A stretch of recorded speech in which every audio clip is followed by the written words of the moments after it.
J'ai parfois l'impression qu'Internet n'a pas du tout évolué depuis au moins 10 ans. Chaque année, je me dis juste que l'année prochaine, Internet ressemblera à Internet, mais avec un nouveau skin, une nouvelle mode. Pourtant, cette année, j'ai comme la sensation que tout est sur le point de changer radicalement. Parce que, pour la première fois, le design des sites Internet ne va pas dépendre des designers. Non, il va dépendre de toi. Parce que ouais, les IA génératives sont sur le point de révolutionner la façon dont on crée, mais aussi la façon dont on consomme un site internet. Et les interfaces, la navigation, la mise en page, le design, les couleurs, le contenu de tous les sites sur lesquels tu te rends tous les jours, tout ça est sur le point de changer spécialement pour toi avec les interfaces personnalisées.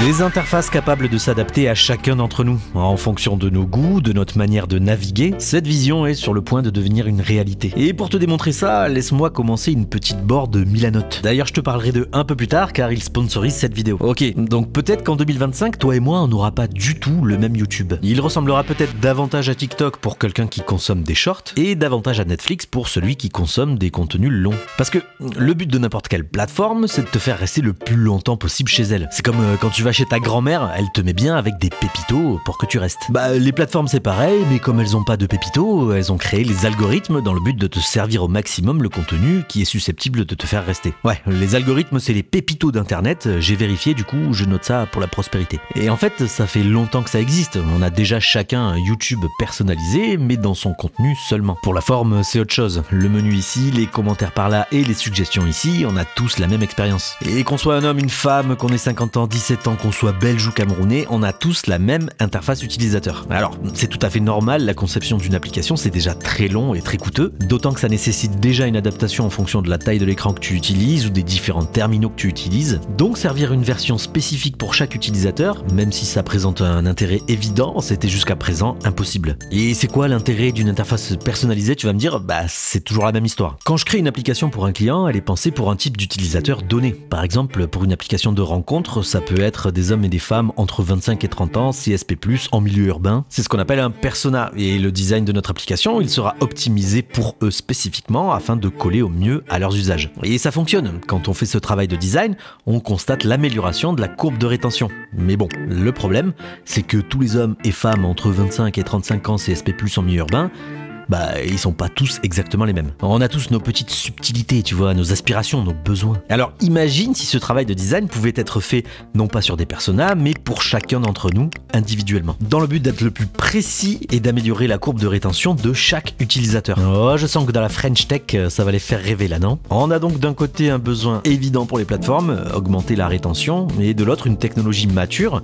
avec laquelle on pourrait créer des mini designers IA rien que pour nous pour améliorer notre expérience. Mais alors, à quoi elles vont ressembler et comment elles vont s'y prendre pour transformer nos interfaces. Pour t'expliquer ça, laisse-moi juste créer un sous-tableau dans mon Milanote. Parce que je sais pas toi, mais perso, quand je commence un projet, c'est le bordel dans ma tête. Ça se bouscule et je sais pas par où commencer, c'est agaçant. C'est pour ça que j'aime beaucoup Milanote. Je sais pas si tu connais, mais c'est l'outil parfait quand tu veux organiser tes idées et tes projets créatifs de manière visuelle et intuitive. Parce que tu peux poser tout ce qui te passe par la tête. Des images, des notes, des vidéos, des tâches, des palettes de couleurs et même des dessins. Et comme c'est hyper évolutif, tu peux facilement passer d'une idée brouillon à une intention créative claire que tu pourras partager facilement pour la présenter ou pour collaborer dessus. Tu peux même, comme dans mon cas, imbriquer tes tableaux pour centraliser facilement tes projets. Que ce soit un moodboard, un benchmark, un sitemap, des personas, tu peux absolument tout faire sur Milanote. D'ailleurs, si tu ne sais pas par où commencer, tu peux retrouver une centaine de modèles sur leur site. Et le plus beau, c'est que c'est un outil gratuit et sans limite de temps. Donc si toi aussi tes idées se bousculent dans ta tête, tu peux créer un compte gratuitement grâce au lien qui se trouve en description. Moi, c'est déjà fait et du coup je peux reprendre mon tableau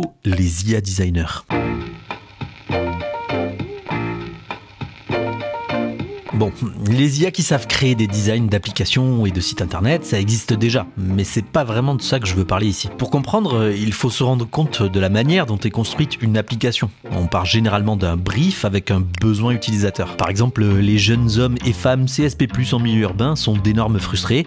Il faut donc leur trouver un moyen de se rencontrer. Ce besoin est ensuite traduit sous forme d'écran et de prototypes par une équipe de designers. Vient ensuite le tour des développeurs qui vont rendre ces écrans fonctionnels pour les mettre à disposition des utilisateurs. Utilisateurs qui feront leur retour afin que les designers adaptent les écrans pour les passer aux devs et ainsi de suite pour que l'application s'améliore d'itération en itération. Ça, c'est ce qu'on fait depuis très longtemps. Et les IA designers qu'on connaît aujourd'hui, elles interviennent seulement au moment du design. Ici, pour assister le travail du designer. Mais celles dont je parle, elles vont plutôt se situer par ici, au moment où l'application est déjà en production. Et ça change toute l'organisation dont je viens de te parler, parce que cette IA va faire évoluer le design pour ta propre utilisation. Et ça, sans passer par toutes ces étapes. En fait, elle va faire toutes ces étapes en même temps, juste pour toi. En analysant ton comportement sur l'application, elle sera capable d'adapter le design, pour ensuite analyser si oui ou non ton expérience s'améliore, pour adapter le design et ainsi de suite, pour que ta courbe de rétention grimpe en flèche et que tu sois pris au piège. Une mamie qui te gave de pépitos, et chacun aura la sienne.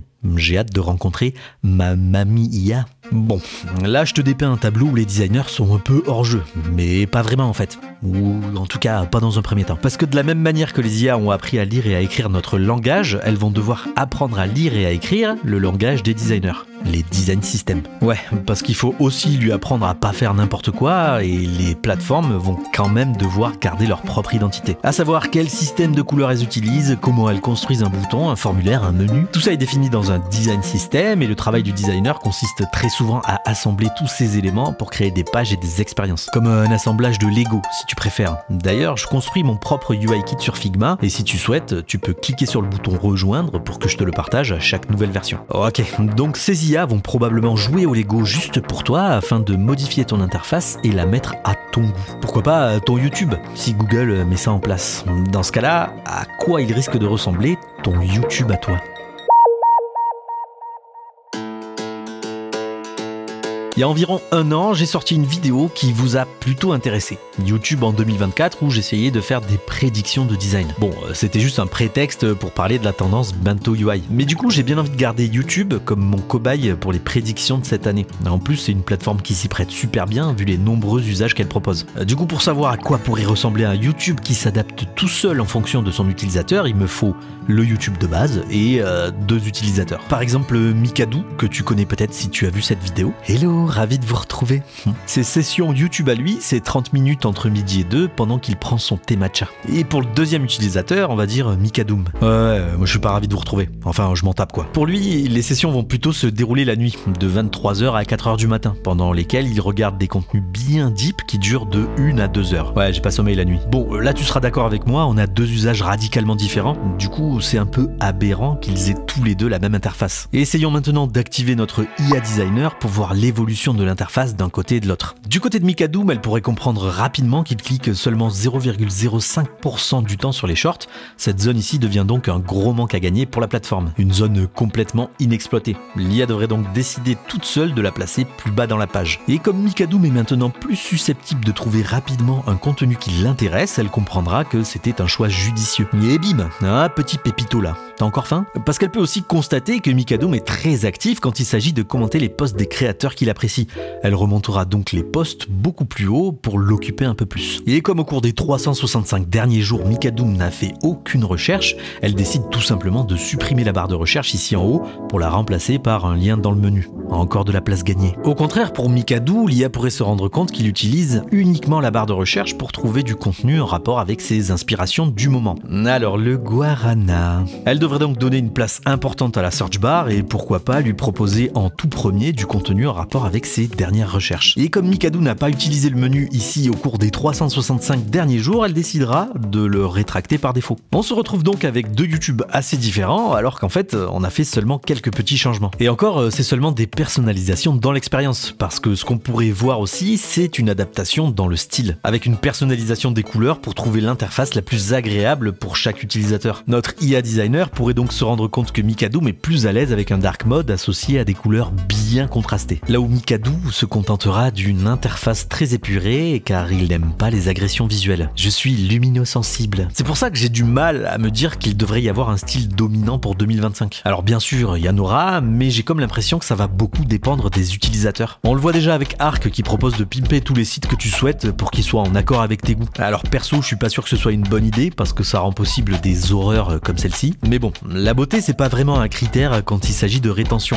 Si ça permet à Micadoum de rester plus longtemps sur YouTube, genre jusqu'à 5h du matin, je pense que ça dérangera pas vraiment Google. Et puis bon, il y a que Micadoum qui verra cette horreur de toute façon. D'ailleurs, en parlant d'horreur, il y a un sujet dont j'ai pas encore parlé pour le moment, le côté obscur des IA de personnalisation, la personnalisation des discours marketing. Ouais, ça va encore plaire à la French Tech ça, non? Parce que ouais, toujours dans un objectif de rétention, ou pour faire de toi un abonné payant, est-ce que notre petite IA ne serait pas capable d'adapter ses discours marketing? Par exemple, pour cette pop-up, en choisissant les bons mots au bon moment. Après tout, elle peut faire plusieurs essais, elle a le temps pour tenter une première pop-up, une deuxième, une centième, jusqu'au moment où elle aura trouvé une combinaison de mots si parfaite que tu seras convaincu que le meilleur choix, c'est de t'abonner. Mais bon, ça c'est peut-être le sujet d'une prochaine vidéo, alors en attendant, abonne-toi, souscris, follow me, fais savoir à YouTube que tu souhaites voir plus de contenu vidéographique réalisé par le vidéaste Micadoul. Bref, je te fais des bisous, et si tu le souhaites, tu peux retrouver ma board Milanote, le lien est en commentaire.